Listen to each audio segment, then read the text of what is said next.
Nahiko argi nuen, landu nahi nuen ideia zela, itzulpenak nola lagundu dezakeen sormen prozesuan. Eta batez ere bi modutan. Lehenengo eta behin, itzultzen ari garenean jatorrizko testuak zailtasun batzuk ezartzen dizkigu, zailtasun hori irtenbidea eman behar diegu, horretarako batzuetan euskararen ondaretik gauzak berreskuratuta edo irudimenaren bitartez proposamen berriak egiten ditugu, eta proposamen horiek guztiek aberastu egiten dute gure ondare estilistiko, linguistikoa, horregatik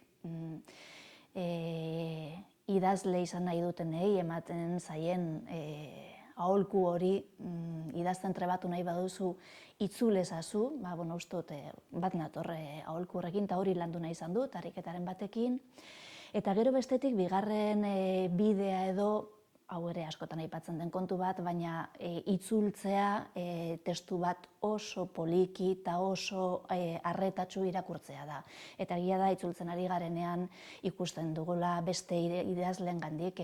ikasi egiten dugu, konturatu egiten gara, ara begira hemen esten aldaketa nola egin duen, aditz